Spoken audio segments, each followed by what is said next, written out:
আজ গায়ে হলুদ আমার না আমার এক বোনের। তো এর জন্য সব কসমেটিক্স খুঁজিয়ে নিচ্ছিলাম। এটাই ছিল শাড়ি আর এটাই ছিল কসমেটিক্স। দুই তিন বোনের আমাদের।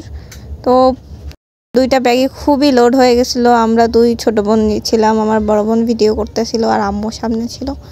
এখন যাচ্ছি আমরা নদীর ওপার, নদী পার হতে। যেহেতু নদীর ওপারে বিয়ের দাওয়াত, আমার খুবই ইচ্ছা ছিল নদীর ওপারের একটা বিয়ের দাওয়াত পাওয়ার।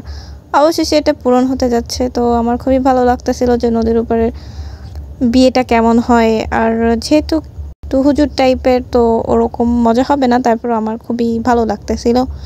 এখন নৌকায় উঠে একটু ভিডিও করতেছিলাম আমার বোনের আমার। আর নৌকাটাও চলতেছে খুবই স্লোলি।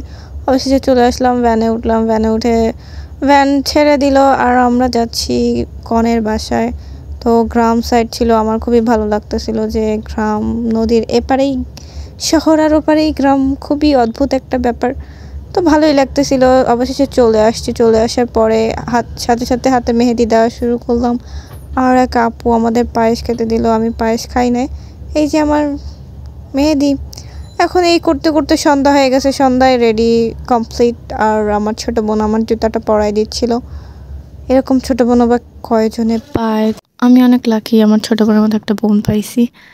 কিন্তু ভিডিও ছবি যখন আমি ওর কাছে তুলতে দিই তখন ও একটু বেশি মোডে থাকে। এর মাঝে আমারই দোষ, কারণ আমি ওকে পুরাই পাগল বানাই দিই যে এইভাবে ছবি তোল, ওইভাবে ছবি তোল। আর এর জন্য ও অনেক মুডে থাকে, ছবি তুলে দিতে চায় না, বিরক্ত হয়ে যায়।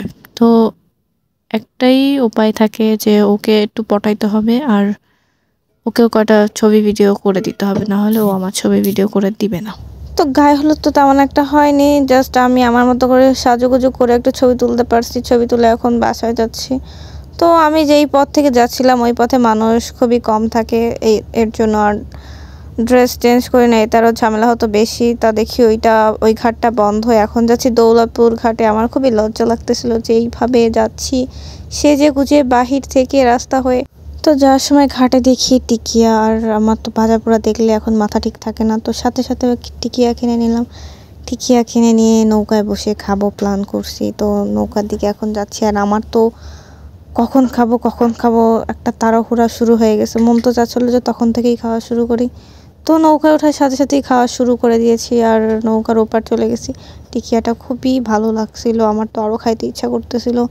অবশেষে নৌকাটা পার হলাম। পার হয়ে এখন বাজার থেকে যাচ্ছি, দৌলতপুর বাজার। আল্লাহ, কত লজ্জা, কত মানুষ।